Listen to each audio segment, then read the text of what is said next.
नमस्कार मैत्रिणींनो, तुम्ही माझा माय IUI successful story part 1 and 2 पाहिला असेल। आम्ही जर सांगितलं की मी डिसेंबर 2024 मध्ये IUI करण्याचं प्लॅन केलं होतं।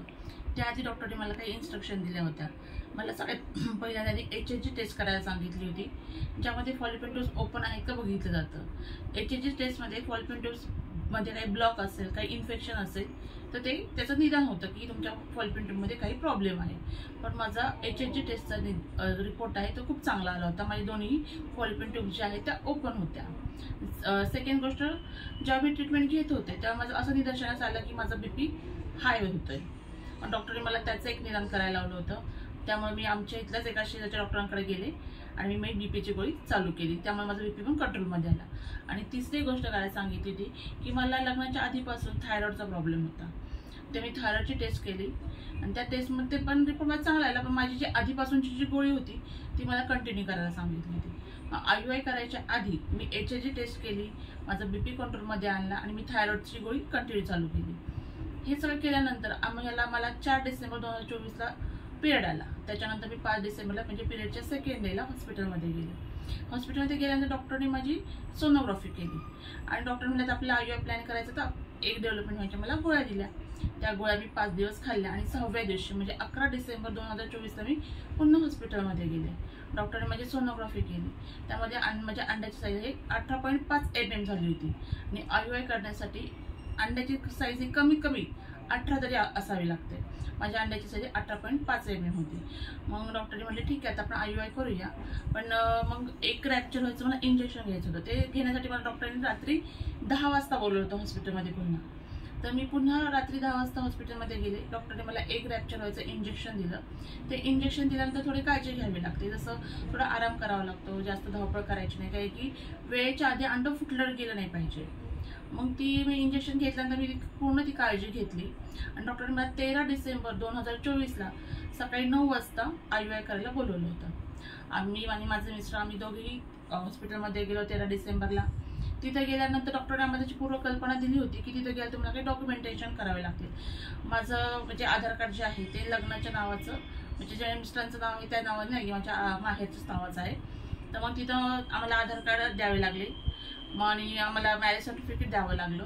ते सगळं आम्ही डॉक्युमेंटेशन केल्यानंतर आम्हाला मग आतमध्ये घेतलं। आत घेतल्यानंतर पहिल्यांदा माझ्या मिस्टरांना सिमेंट सॅम्पल द्यायला लावलं। म्हणजे मिस्टरांनी सिमेंट सॅम्पल दिलं। ते सिमेंट सॅम्पल ते लॅबमध्ये घेऊन जातात, ते पाण्याने वॉश करतात। पाण्याने वॉश म्हणजे एक मेडिकल लिक्विड असेल त्याने ते वॉश करतात, ज्यामध्ये जे शुक्रजंतू असतात की काही नशीबूट असतं, काही कमजोर असतात, तसे शुक्रजंतू हे पाण्यामध्ये खालीच राहतात आणि जे चांगले शुक्रजंतू आहेत ज्याच्याकडून फर्टिलायझेशन होऊ शकतं असे शुक्रजंतू पाण्यावर तरंगतात आणि ते शुक्रजंतू इंजेक्शनमध्ये घेतात। ही प्रोसेस पूर्ण झाल्यानंतर मग मला ऑपरेशन थिएटरमध्ये घेतलं।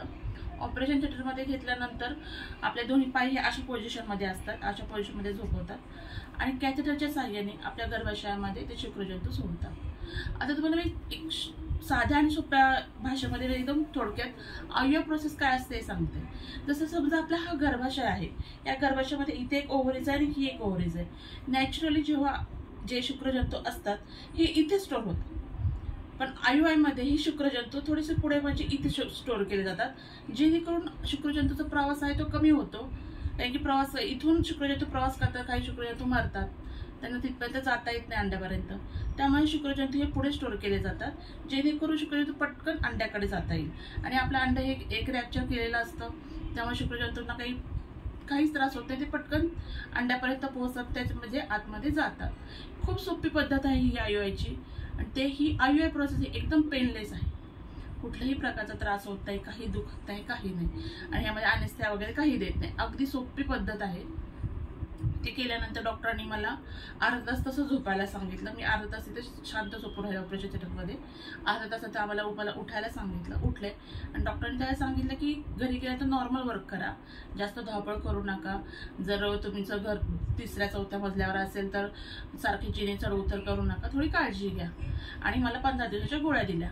मी ते सगळं घेऊन मी माझ्या माहेरी जायचं प्लॅनिंग केलं होतं, त्यामुळे मी डायरेक्ट माझ्या माहेरी आली। 15 दिवस पूर्ण काळजी घेतली आणि डॉक्टरनी मला 27 डिसेंबरला प्रेग्नन्सी टेस्ट करायला सांगितली होती आणि मग मी 27 डिसेंबरला प्रेगा किट आणून माझं सकाळचं फर्स्ट युरिन सॅम्पल घेऊन मी प्रेग्नन्सी टेस्ट केली आणि त्यामध्ये माझ्या 2 लाईन्स दिसल्या. तर मला खूप आनंद झाला. पण हे कन्फर्म प्रेग्नन्सी आहे की नाही हे कन्फर्म करण्यासाठी मी 10-11च्या सुमारास मी डॉक्टरांना फोन केला आणि म्हटलं की डॉक्टर असे 2 लाईन्स मला दिसलेले आहेत. मग डॉक्टर म्हणाले की ठीक आहे, तू एकदा हॉस्पिटलमध्ये येऊन जा. मी हॉस्पिटलमध्ये गेले, पण डॉक्टर त्यावेळेस म्हणले की आता जर सोनोग्राफी केलं त्यात काही दिसत नाही, त्यामुळेच तू ज्या गोळ्या आहेत मला थोड्याशा गोळ्या बदलून दिल्या, व्यवस्थित डाएट घे आणि ह्या गोळ्या व्यवस्थित खा वेळेवर, आणि मला बीटा HCG नावाची टेस्ट करायला सांगितली. तर बीटा HCGची टेस्ट मी केली आणि ती टेस्ट प्रत्येक 48 तासानंतर पुन्हा करावी लागते. मी पहिल्यांदा टेस्ट केली बीटा HCG, पुन्हा 48 तासानंतर पुन्हा टेस्ट केली, तर त्यामध्ये मला प्रोग्रेस दिसली. मी डॉक्टरला फोन करून सगळे रिपोर्ट सांगितले. डॉक्टर म्हणजे ठीक आहे, प्रोग्रेस आहे. मग डॉक्टरने मला 4 जानेवारी 2025ला हॉस्पिटलमध्ये बोलवलं आणि तिथे माझी सोनोग्राफी केली आणि त्यामध्ये खूप छोटासा भ्रूण अंकुर मला त्या सोनोग्राफीमध्ये दिसला आणि तो माझ्यासाठी खूप आनंदाचा दिवस होता. आणि मला तिथं डॉक्टरने कन्फर्म केलं की तू प्रेग्नेंट आहेस आणि पुढचे 3 महिने बेड रेस्ट घे. मग आम्ही पुढचे 3 महिने मी बेड रेस्ट घेतली. म्हणजे माझा IUI हे मी फर्स्ट अटेम्प्टमध्येच माझं सक्सेस झालं आणि त्याचा मला फार आनंद झाला. त्याच्यानंतर डॉक्टरांनी मला 3 महिने बेड रेस्ट सांगितली. मी खूप काळजी घेतली. माझा प्रेग्नन्सी प्रवासही खूप छान होता. माझ्या आईवडिलांनी माझी खूप काळजी घेतली. आणि ह्या पुढच्या व्हिडिओजमध्ये मी तुम्हाला HCG टेस्ट कशी असते, बीटा HCG टेस्ट काय असते आणि मी IUI केल्यानंतर माझं डाएट काय होतं, मी किती आराम केला, काय केलं, याचे मी सगळ्यांना तुम्हाला एक वेगळे व्हिडिओ करून मी तुम्हाला सांगणार आहे. पण हे करत असं मी तुम्हाला हे आवर्जून सांगेल की तुम्ही ज्या डॉक्टरांकडे जाता, हा डॉक्टरांचा सल्ला हाच शेवटचा असतो. मी हे तुम्हाला सांगते, हा फक्त माझा एक अनुभव तुमच्यावर मी शेअर करत आहे. त्यामुळे तुम्ही जर कुठली ट्रीटमेंट घेत असाल तर त्यामध्ये तुमच्या डॉक्टरांचा सल्ला हाच अंतिम असेल. या पुढचे माझे व्हिडिओ बघा, ज्यामध्ये मी तुम्हाला पूर्ण डिटेल्समध्ये IUI मध्ये माझा आहार काय होता, मी कुठल्या प्रकारची कशी काळजी घेतली, HCG टेस्ट काय असते, कॉस्ट ऑफ व्हॅल्यू काय आहे IUIची, ह्या सगळ्याची तुम्हाला माहिती देईल. याच्यासाठी माझा नेक्स्ट व्हिडिओ पहा. माझ्या चॅनलला लाईक, शेअर आणि सबस्क्राईब करा. थँक्यू.